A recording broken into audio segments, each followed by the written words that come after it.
당시 사명대사는요, 금강산의 유서 깊은 절 유점사에 머물고 있었습니다. 그러던 어느 여름날이었습니다. 외출하고 돌아온 사명대사가 유점사를 코앞에 두고 발걸음을 뚝 멈춥니다. 유점사의 승려들이 혼비백산 뛰쳐나오더니 산골짜기로 막 흩어져서 뭐 이리저리 도망치고 숨는 걸 목격한 거예요. 도대체 무슨 영문인지 몰랐던 사명대사에게 표정이 새파랗게 질린 승려가 이렇게 말합니다. 일본군이 침입해서 금은보화를 찾다가 나오지 않으니까 승려들을 죽이려 합니다.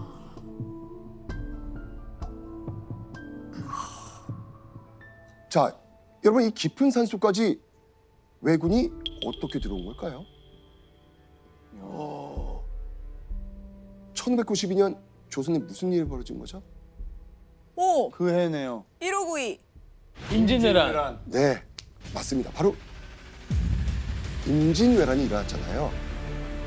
명나라를 정복하러 가는 길을 빌려달라는 일본의 요구에 조선이 거부하자 일본이 전쟁을 일으킨 겁니다.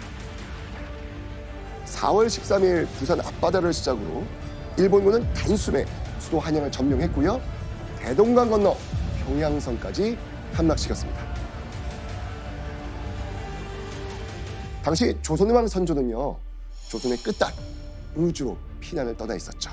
그야말로 조선은 절체절명의 위기에 몰려 있었습니다. 아이고. 자, 이런 상황에서 부산 상륙 2달 만에 보물을 약탈하기 위해서 금강산 깊숙이 있던 유점사에 쳐들어온 겁니다. 자, 만약 이런 상황이라면 여러분 어떻게 하시겠습니까? 근데 어떻게 될까? 그 절은 그 무기가 없잖아요. 그렇죠. 이때 사명대사는요, 망설임 없이 성큼성큼 홀로 절 안으로 들어갑니다. 오. 사명대사는요, 이 승려들을 구하기 위해서 곧장 칼과 갑옷으로 무장한 외장에게 다가갑니다. 그런데 두 사람이 말이 통했을까요? 안 통하죠. 안 통하죠. 네. 의외로 통했습니다. 어? 왜냐면요, 조선과 일본은 한자를 쓰는 나라잖아요. 사명대사와 외장은 이 종이에 글을 써가면서 와. 필담으로 소통을 했던 겁니다. 사명대사는요, 필담을 통해서 그가 어느 정도 교양을 갖췄으며 심지어 외장이 불교 신자라는 것도 알아냅니다. 자, 그리고 이때 사명대사는 목숨을 걸고 외장을 향해 회심의 한마디를 써내려갑니다. 불교는 살생하지 않음을 가장 중요히 여기는데 어찌 이런 것이냐? 대단하다. 무장한 일본을 상대로 맞서기엔 한참 불리했던 상황이었습니다. 하지만 사명대사는요, 바로 그 외장의 양심의 가책을 느끼도록 침착한 태도로 그의 잘못된 행동을 지적한 겁니다. 자, 이 자신을 질책하는 사명대사에게 외장은 어떤 반응을 보였을까요? 근데 불교를 공부한 사람이니까 어느 정도 좀 납득은 하지 않았을까요? 좀 반성했을까요? 나단이 생각이 다른 것 같은데. 솔직히 어떤 생각이에요? 그랬을 때 솔직하게. 전쟁에 왔으니까 난 임하겠다 이렇게 쉽게 마음이 안 바뀔 것 같긴 한데. 자, 이때 외장 가만히 고개를 끄덕끄덕 떼더니 거짓말처럼 칼을 거두고요, 포박한 승려 모두 풀어줬습니다. 오. 진짜 통했나 봐요. 했네요. 와. 그리고 외장은요, 자신과 함께 온 군사에게 모두 금강산에서 철수하라고 명령합니다. 심지어요, 외장은요, 유점사를 떠나기 전 모두가 놀랄 만한 행동을 합니다. 여기서 문제 갑니다. 외장은 유점사를 떠나면서 어떤 행동을 했을까요? 정답. 네, 떠나면서 모두 병사들이 딱 서가지고 스미마셍, 스미마셍, 스미마셍, 아, 혼돈이 스미마셍, 스미마셍. 스미마셍, 스미마셍 하고면서 갔어요. 완전 오답 이거 정답. 네. 진짜 충격적으로 불교의 신자로서 머리를 다. 제정신이 자. 아무도 없네. 오답이고요. 힌트 좀 드릴게요. 네. 힌트. 여전히 지금 전쟁 중입니다. 네. 이들이 지금 물러난다고 해서 전쟁이 끝난 게 아니에요. 정답. 다른 일본군이 이제 전쟁 중이라서 공격 올 수 있는데 음. 공격을 못 하도록 어. 그 서약서나 무슨 종이를 써서 일본군이 와도 그냥 지나가도록 보장을 해줘요. 정답. 아이 감사합니다. 그렇네. 아, 예. 맞습니다. 대박이다. 일본군에게 들어오지 말라는 경고문을 붙였습니다. 자, 이후에 또 다른 일본군이 사찰 공격할 수 있잖아요. 네. 그걸 염려한 외장이 해치지 말라는 의미로 사찰 문 앞에 도승이 있으니 다시 들어오지 말라 라는 경고문을 써붙였다고 합니다. 교수님, 사실 이게 굉장히 놀라운 일인 것 같거든요. 외장이 왜 이렇게까지 했을까요? 그 무기를 들고 위협하는 그 적군을 둘러싸였잖아요. 근데 거기서 오히려 당당하게 대처하는 모습에서 아마 놀라움과 경외심을 가졌을 거예요. 필담을 나눈 잠깐 사이에 되게 감명 깊었네요. 그러니까요. 그런데요. 유점사를 침입한 일본군을 물리치고 한 달이 지난 7월 사명대사에게 다급한 내용의 편지가 도착합니다. 보시죠. 조선의 승병들이여 일어서시오. 조국이 살아남을지 아니할지 모두가 이 싸움에 달려 있어. 우리 일치단결하여 결정의 싸움터로 진군합시다. 여기서 말하는 승병은 일명 의승군이라고도 합니다. 임진왜란 때 나라를 구하기 위해 승려가 일으킨 군대라는 뜻입니다. 자, 그런데 정규군이 아닌 승군까지 긁어 모아야 되는 이유는 뭘까요? 아, 상황이 너무 안 좋은 거죠. 네. 지금 군인이 거의 없고. 밀려서. 자, 그런데 이때 이 편지를 받은 사명대사는요 일생일대 고민에 빠지게 돼요. 왜였을까요? 왜냐면 응. 살생하면 안 되거든요. 그렇죠, 맞아요. 생명을 중시하는 불교의 가장 중요한 계율 살생 금지를 어겨야 했던 겁니다. 그런데 이 사명대사가 쉽사리 결정을 내릴 수 없었던 이유가 또 있었습니다. 바로 이 편지를 보낸 사람 때문인데요. 승려들에게 칼을 들고 전쟁터로 나가자고 편지를 쓴 인물. 이 대체 누굴까요?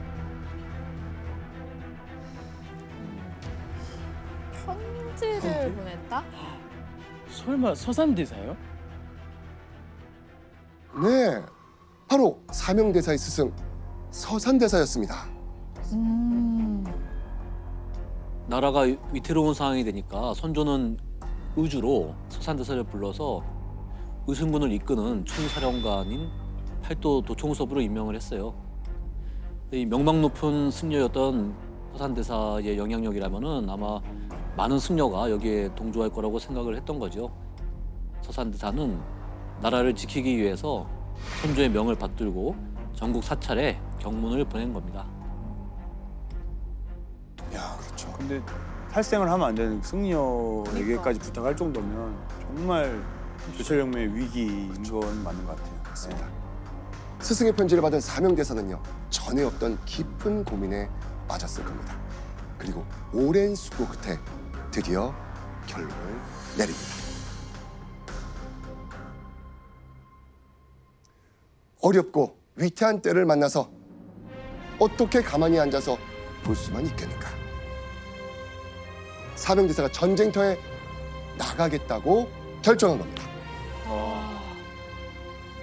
사명대사는요 불교의 계율을 어기는 것보다 당장 눈앞에서 일본군의 칼날에 쓰러지는 백성을 외면하는 것이 더 큰 죄라고 생각했던 것이죠.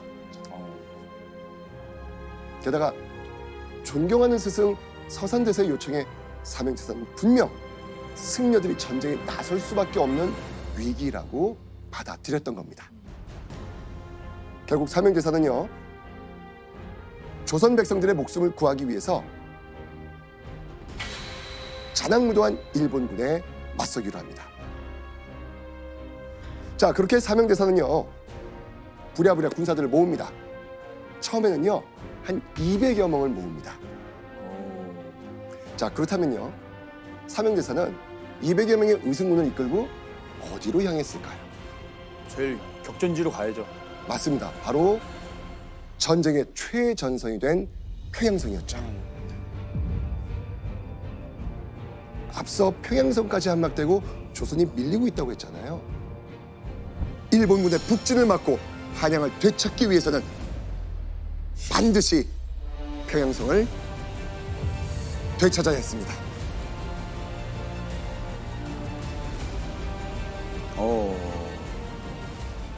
그런데요, 출발할 때 200여 명이었던 사명대사의 의순군. 자, 과연 평양성에 도착했을 땐 몇 명이었을까요? 200이 200이 아니에요? 싸우기도 하나요? 놀랍게도 의순군의 숫자는 무려 1000여 명. 왜지? 바로 평양성으로 오던 중에 사명대사와 뜻을 같이 하는 승려들이 의순군으로 합류한 겁니다. 자, 이렇게 1000여 명의 의승군과 함께 평양성에 도착한 사명대사. 이때 반가운 인물이 평양성 앞에서 그를 맞이합니다. 누구겠습니까? 그 군인들을 불러 모은 사람. 누구? 서산대사. 맞습니다. 같이 모였구나. 이미 1500여 명의 의승군과 함께 먼저 도착해 있었던 서산대사였습니다. 그런데 서산대사는요, 사명대사가 도착한 지 얼마 되지 않아서 생각지 못한 부탁을 사명대사에게 합니다. 어떤 부탁이었을 것 같아요? 서산대사가 사명대사에게 한 부탁. 200명에서 1000명까지 모았으니까 이제는 리더를 하라고 부탁했을 것 같아요. 그 군대 리더를 네. 바로 전투에 참여하는 의순군 전체를 직접 이끌어달라고 한 겁니다. 자, 그러면 서산대사는 왜 갑자기 이런 부탁을 했을까요? 이때 서산대사의 나이가 73세였어요. 그러면 어렵죠. 당시 서산대사는요, 직접 전쟁터를 누비며 싸우기엔 나이가 좀 많았던 겁니다. 반면 사명대사의 나이는 49살. 서산대사는요, 사명대사에게 자신의 목까지 더 힘껏 싸워달라고 부탁합니다. 결국 사명대사는 서산대사의 뜻대로 의승군 대장으로서 2500여 명의 의승군을 통솔하게 됩니다.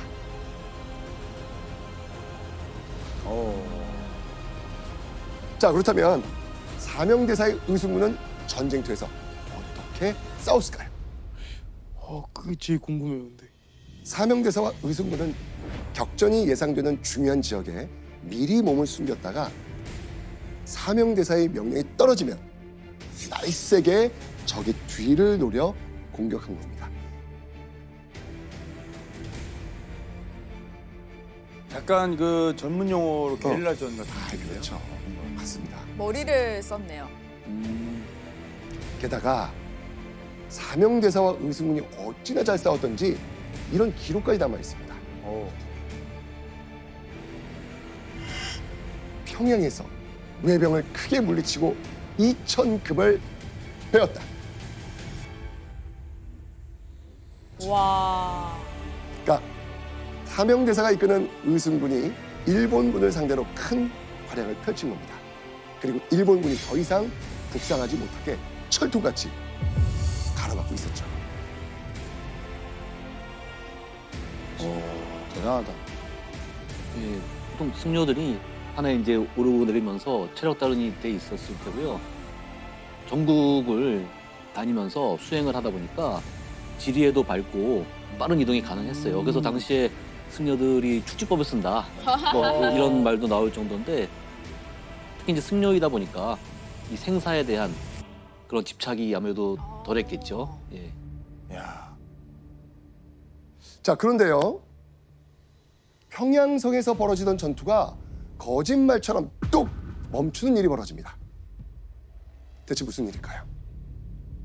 바로 1592년 12월 명나라에서 4만 명의 지원군을 보내준 거예요. 그리고 한 달여 만인 1593년 1월 9일 수세에 몰린 일본군은요, 걸음 하나 살려라 대동강 건너 남쪽으로 도망칩니다.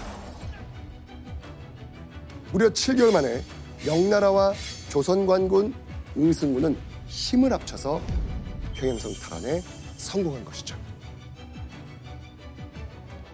와. 엄청나죠? 네. 자, 이후 사명대사는요, 의승군을 이끌고요, 서울 북쪽의 노원, 서쪽 횡주산성 등을 누비면서 여러 전투에서 활약을 합니다. 그리고 1593년 4월 조선군은 드디어 수도 한양을 되찾을 수 있었습니다.